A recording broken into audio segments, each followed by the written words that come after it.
Hamas को ठिकाने लगाने का ट्रंप प्लान काम करे या ना करे, लेकिन जर्मनी के एक बड़े ऐलान ने ट्रंप को बुरी तरह फंसा दिया है। जर्मनी ने कह दिया है कि अब रूस के साथ शांति के हालात नहीं हैं। वहीं डोनाल्ड ट्रंप को कहना पड़ा है कि पुतिन को डराने के लिए उन्होंने रूस के पास परमाणु पनडुब्बी तैनात की है। 2500 किलोमीटर रेंज वाली ये क्रूज मिसाइल अब यूक्रेन को मिल सकती है और इस मिसाइल ने रूस और नेटो के बीच तनाव को माउंट एवरेस्ट जितनी बुलंदी पर पहुंचा दिया है।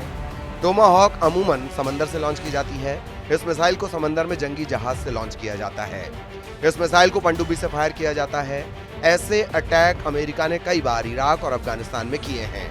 सीरिया और यमन पर भी यही मिसाइल बरसाई हैं। अब इसका लैंड बेस्ड लॉन्चर, जिसे लॉन्ग रेंज फायर्स यानी LRF लॉन्चर कहा जाता है, ये ऐसा विकल्प है जिसे अमेरिका खुद अपनी सेना से हटाना चाहता है, लेकिन यही विकल्प अब यूक्रेन के युद्ध को तेज करने का नया ईंधन बन सकता है।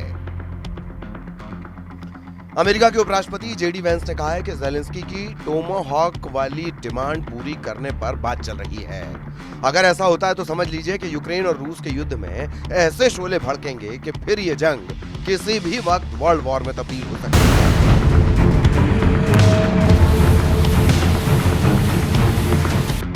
लेकिन रूस और नेटो में बड़ा युद्ध भड़काने वाली स्टेटमेंट अमेरिका से नहीं आई है। यूक्रेन को हथियार सप्लाई करने वाले सबसे बड़े मददगार देश जर्मनी ने पुतिन के गुस्से को आसमान में पहुंचा दिया है। जर्मनी के चांसलर फ्रेडरिक मर्ज ने कहा है कि यूरोप का रूस से युद्ध तो नहीं चल रहा, लेकिन अब दोनों के बीच अब शांति नहीं है। पूरी दुनिया में अब यही कयास लगाए जा रहे हैं। अमेरिका से लेकर यूरोप और दुनिया का बाकी मीडिया भी यही बता रहा है कि जर्मनी और रूस के बीच बहुत बड़ा बवंडर शुरू हो सकता है और इसकी जद में पूरा यूरोप आएगा। इसका डर बना हुआ है। जर्मन चांसलर फ्रेडरिक मर्ज ने कहा है कि रूस का युद्ध हमारे लोकतंत्र के खिलाफ है, हमारी आजादी के खिलाफ है और अब पुतिन पूरे नेटो की एकजुटता को आजमा रहे हैं। साफ है, मर्ज बता रहे हैं कि नेटो और रूस के बीच युद्ध के हालात बन रहे हैं। जर्मनी का हैम्बर्ग फ्रीगेट डेनमार्क पहुंच गया है। डेनमार्क में यूरोपीय संघ की शिखर वार्ता के दौरान बड़ा खतरा रूस बन गया। डेनमार्क को डर है कि रूस के ड्रोन घुसपैठ करेंगे, यूरोप को चैलेंज करेंगे। डेनमार्क को पहले ही ड्रोन घुसपैठ की वजह से अपने हवाई अड्डे बंद करने पड़े। यही वजह है कि 5800 टन का ये फ्रीगेट, जो SM-2 मिसाइल डिफेंस और हार्पून एंटी शिप मिसाइल से लैस है, उसे जर्मनी ने डेनमार्क की राजधानी कोपेनहेगन के बंदरगाह पर पहुंचा दिया है।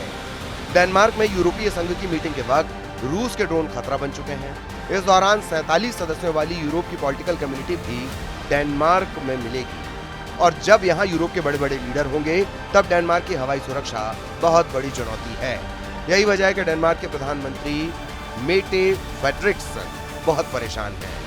डेनमार्क के PM मेटे फ्रेडरिक्सन का कहना है कि कई दिनों से मैं अपने कई यूरोपीय सहयोगियों के संपर्क में हूँ। मैंने जर्मन चांसलर, ब्रिटिश प्रधानमंत्री, हमारे पड़ोसी देशों स्वीडन और नॉर्वे के प्रधानमंत्रियों और फिनलैंड के राष्ट्रपति से बात की है। मैं नेटो महासचिव से भी लगातार बातचीत कर रही हूँ। अब हम नेटो सहयोगियों से इस मुद्दे पर लगातार बातचीत कर रहे हैं कि वो डेनमार्क की कैसे मदद कर सकते हैं ताकि हम अपने हवाई क्षेत्र की बेहतर हिफाजत कर सकें। डेनमार्क की प्रधानमंत्री कह चुकी हैं कि नॉर्वे, पोलैंड और रोमानिया के बाद अब उनका देश खतरे में है, क्योंकि इन तीनों देशों में ड्रोन वाली घुसपैठ के बाद अब यही पैटर्न डेनमार्क में भी दोहराया गया है। मतलब साफ है कि रूस पूरे पूर्वी यूरोप को दबाव में लाना चाहते हैं। जर्मनी ने पुतिन को भड़काने वाला एक और कदम उठाया है। जर्मनी के रक्षा मंत्री बोरिस पिस्टोरियस ने लिथुआनिया जाकर रूस को आमने सामने के युद्ध के लिए ललकारा है। जर्मन रक्षा मंत्री ने कहा कि बाल्टिक देशों को बचाने के लिए उनका देश तैयार है और जर्मनी इस इलाके में रूस को मुंहतोड़ जवाब देगा। इसके लिए लिथुआनिया में 2026 तक जर्मनी के 2000 सैनिक तैनात रहेंगे। जर्मनी ऐलान कर रहा है कि पुतिन से रिश्ते अब युद्ध नहीं, लेकिन युद्ध से कम वाले भी नहीं है। वहीं ट्रंप का टोमाहॉक वाला दांव पुतिन के गुस्से का इम्तिहान लेना चाहता है।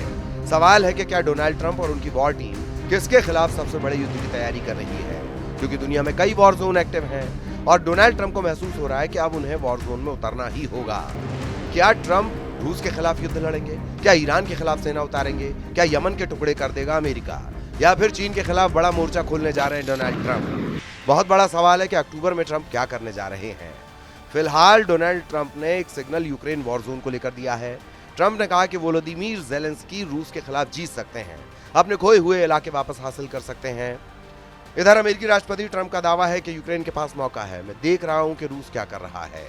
मैं रूस और राष्ट्रपति पुतिन से बेहद असंतुष्ट हूं। मुझे ये बिल्कुल पसंद नहीं।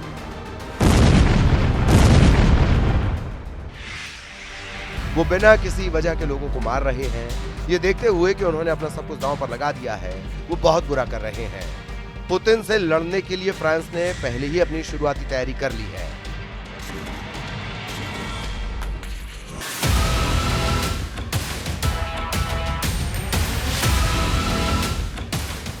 फ्रांस का सबसे खतरनाक जेट राफाल लगातार पोलैंड के आसमान में गश्त लगा रहा है। युद्ध का माहौल अंगड़ाई ले रहा है। ये फ्रांस का राफाल जेट है जिन्हें भेजने वाले इमैनुअल मैक्रों हैं। अब पुतिन से टक्कर लेने के लिए मैक्रों पूरी तरह सामने आ गए हैं। फ्रांस दावा कर रहा है कि नेटो को वो रूस से बचाएगा।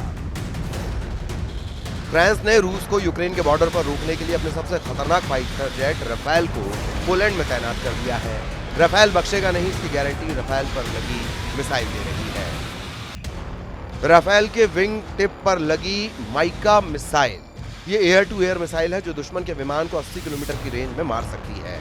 जब दूसरा राफेल पलटता है तो उसकी विंग्स के नीचे नजर आती है मैजिक सुपर 530 मिसाइल। इसकी रेंज है 40 किलोमीटर, यानी लंबी और छोटी दूरी। मैजिक सुपर 530 और माइका हर तरह के खतरों के लिए राफेल पूरी तरह से तैयार है और उसके सामने इस वक्त चुनौती है पुतिन के विमानों और रूस से लॉन्च होने वाले ड्रोन को रोकना।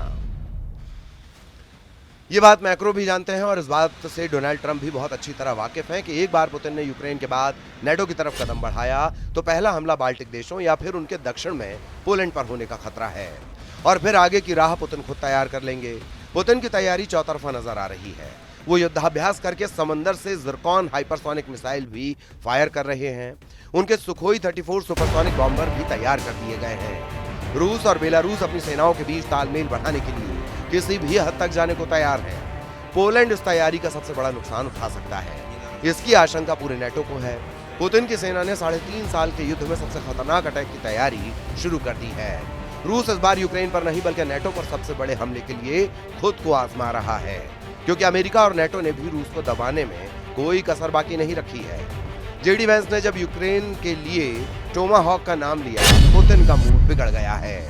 ज़ेलेंस्की ने जब से अमेरिका से टोमाहॉक मांगी है, पुतिन यूक्रेन को लगातार बड़ी सजा देना चाहते हैं। टोमाहॉक के ऐसे वीडियो यूक्रेन का हौसला बढ़ा सकते हैं, लेकिन वो ये भी जानता है कि पुतिन का गुस्सा अब रिकॉर्ड तोड़ रहा है।